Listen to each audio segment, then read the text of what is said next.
The person that you're dealing with here, we have the Queen of Cups.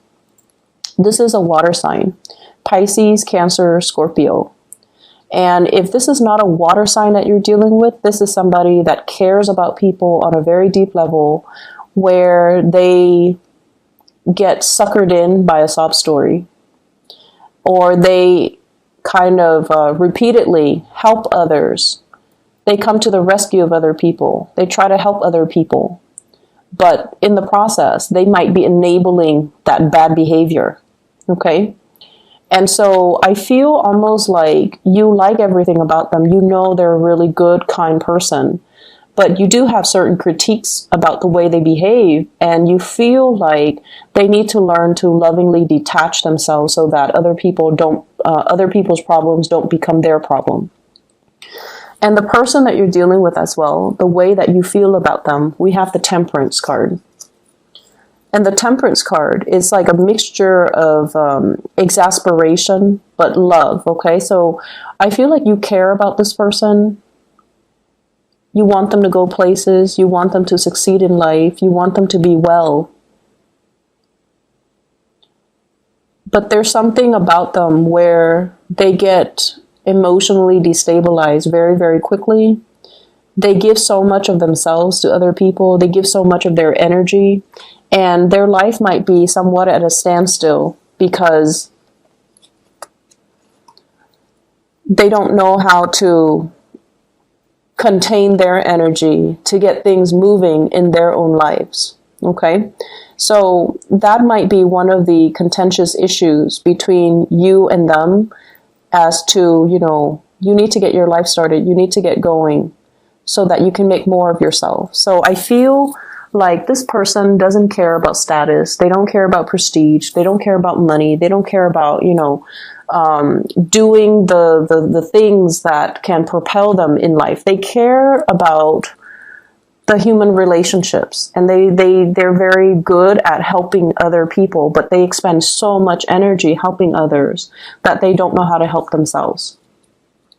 You do admire them, and you like them because they have a really big heart, and you can forgive a lot. As long as somebody genuinely has a good heart, you will always forgive them. You will give them the benefit of the doubt.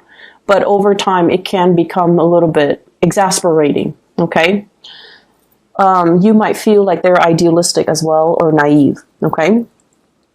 The way that they see you, we have here the Prince of Wands. This is the Knight of Wands. They see you as somebody who is leading the charge, okay? You're quite independent, self-made. You take care of yourself. Business first. You take care of business. You can overcome great deals in your emotional life. Like, it's like your emotional life. We all have emotional hangups. We all have bad days. We all have things that trigger us, but you don't let it get to you. You're able to see the forest for the trees. You're able to get yourself on this hill through sheer hard work and determination. And you don't sit there and say I've been dealt the shorthand of the stick, and so my life is stagnant. No, you don't do that. You're a fighter. You're a survivor. And you don't wallow in self-pity and say life has been hard to me. But either way, life might have been hard to you, but you've succeeded against all odds. So they see you as someone who is quite intimidating, but they also admire the drive and the ambition and your ability to lovingly detach yourself from elements and people that are very toxic to you.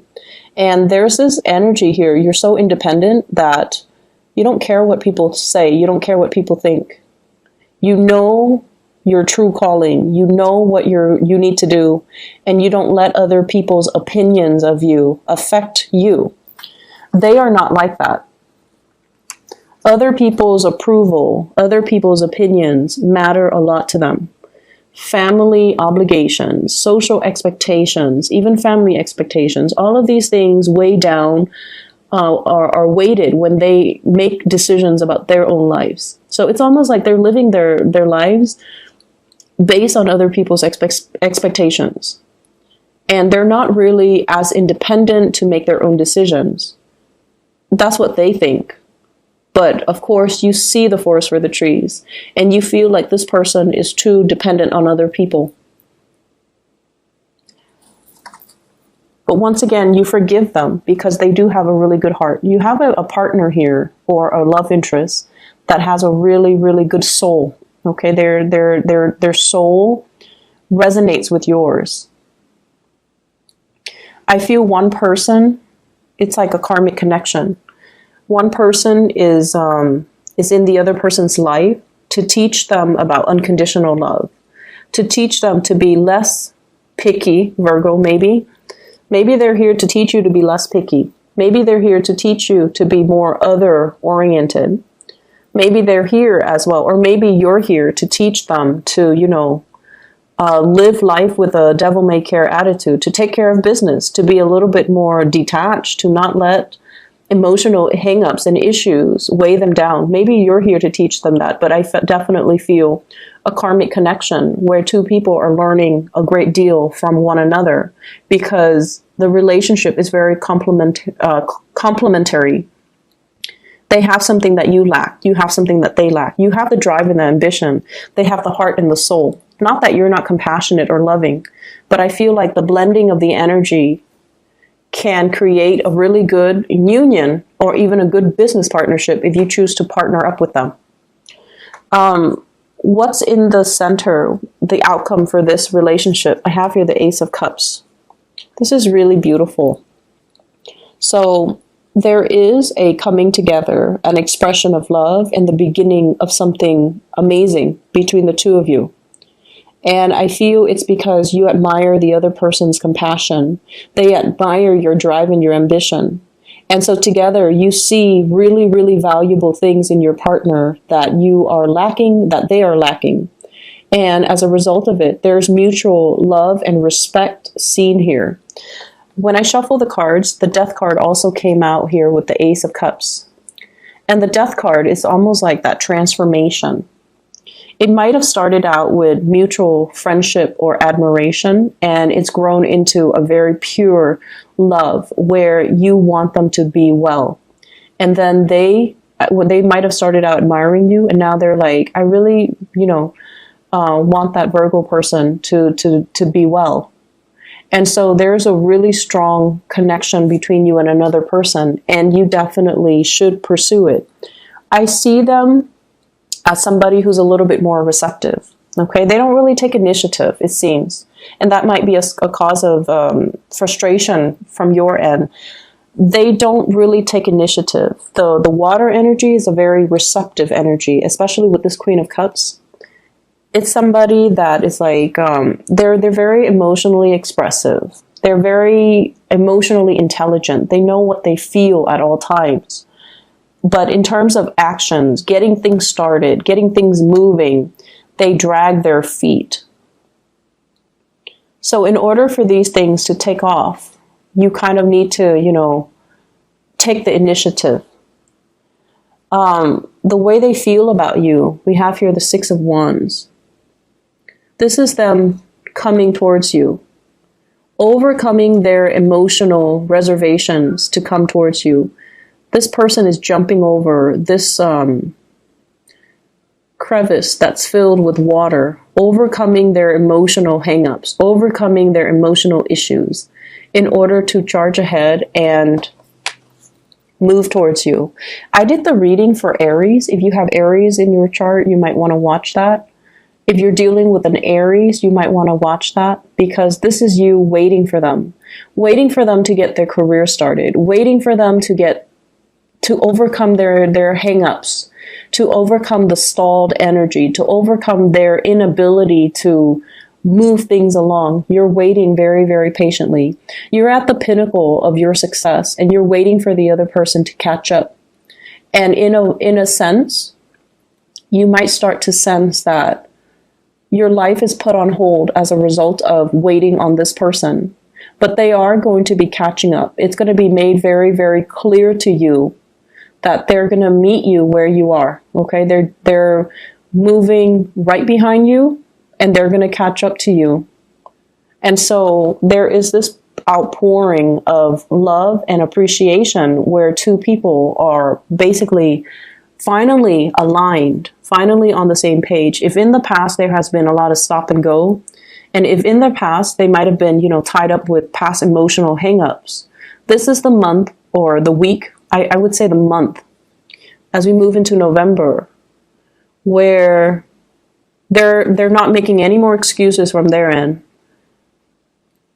They see you drifting away. They don't want to lose you, and they're more they're taking more initiative to come towards you. Okay, so you're getting what you want pretty much. The Death card, once again, it deals with the moving away from old ways of doing. They're trying to be, I want to say, like, they're trying to contain their energy. They're trying not to expend their energy towards dead-end relationships, towards bad friendships, towards people that use them, while you're opening up your energy, being a lot more compassionate, being a lot more understanding, being a lot more, it's like, I know that it's like, I know where you stand and I can't tell you how to live your life. However, I'm willing to wait for you. So you're willing to, be a lot more understanding of this person. So there's this beautiful blending of mutual energy, which looks really good. In other areas of your life, I feel like we have here the Star card. And this is why I mentioned that Aquarius message at the very beginning. The Star card is about wish fulfillment. It's about dreams and aspiration, dreams coming true. Everything that you've ever worked really hard at, everything that you've ever overcome, you're now exactly where you need to be. And there are major, major new plans, new direction, new opportunities coming into the works for you. It's just a matter of you blending this energy and working with this energy so that you are in alignment with source energy. Okay? I have as well a couple, the Knight of Swords and the Queen of Swords. In love relationships in general, this is sort of like they're the strategic people in the entire deck. Okay, they're the Queen and the King of Swords. There's a lot of communication between you and your partner, and you guys are communicating about long-term goals and aspirations. Communicating about this. How do we get ourselves where we need to be? How do we fulfill our dreams? Not only as individual, but as a relationship unit. And I also feel as well healing relationships, healing past trauma, healing family issues as well. What I feel, though, is there's a very strong person, an air sign in your midst, possibly an Aquarius. So Aquarius, Gemini, Libra, Sun, Moon, or Rising. And this is a person that is showing you a vision, okay? They're showing you something. And I feel for some of you, this can serve as like a coworker, a boss, somebody that is telling you about, here's what you should do. If you're interested in getting into, this industry, here are the paths that you should take. They're inspiring you, some of you, to go back to school. They're inspiring you to kind of reach out for a specific career path. They're showing you something and they're telling you, run with it, is what I'm hearing. Some of you might be trained by this person. You might be under this person in some way. They might be a manager, supervisor, a trainer, a coworker, somebody that you really admire because you admire their intelligence. You also admire their ability to detach, and you get along really well with them. The way that you communicate is very similar. The way that you think, the way that you work. And, Virgos, you guys have a reputation for being workaholics. This person might also be a workaholic. But either way, you've got somebody on your side who's going to show you ways to do things, who is also going to show you some major, major breakthroughs that can be had in your career. They can point out, hey, there's this job listing. You should apply for it. And you're like, no, because, in the past, you've always had this energy where you're like, I'm not sure if I'm good enough. And this person's like, yes, you're good enough. You should apply for it. And they're giving you that nudge and that push to move you along. And what I have as well is I have here the Five of Wands. This is a card about competitors and competition. This is a card overall about having to defend our beliefs, okay? And communicating with people who don't understand us. And, don't you hate it when you're at work and you're just working? You're doing what you're paid to do. And then somebody comes up to your desk and they're like, Virgos, you're working so hard. And they meant it as a compliment, but it sounds very annoying, right? And you might have dealt with people like that. They dilly-dally. They don't really get things done. They get involved in office gossip. They add fuel to the fire. And they don't do what they're supposed to do. And it aggravates you. And I feel like for those in a new work environment or in a new social circle, you're finally finding and aligning yourself with your kindred souls in your soul group where they have the same values. They're there to work. They're not there to gossip. They're not there to dilly-dally and commit time theft. And, they have their own calling. They have their own vision, and they don't care what anybody says. They're going to follow in their own their own path. And that's really inspiring when we look at people that they don't care what people say. They're going to forge their own path. And unapologetically so. And I feel like that's really admirable. You're coming into your soul group and you're feeling like, wow, these people really understand me. My friends from high school, my friends from college, my friends from my previous workplace, they just never understood me. But these people understand me. And I have here a very strong air sign influence in your life. That will be really good for you. Possibly 2 air signs, male and a female. They both could be male, but I feel like there is an air sign here. Aquarius, Gemini, and Libra, and I feel very strong Aquarius. At the center of the spread, we have here the 9 of Wands, okay? This is somebody who's battle weary. They've been through a lot of experiences in life that made them the person that they are today. And their heart chakra is open. They're very loving, very caring, but once again, there is a sense of loving detachment about them. They don't enable people. So they don't, give with strings attached. They're high-minded, and they're not like that. But I feel like, they love to a certain extent, but they know how to also remove themselves from codependent and toxic people.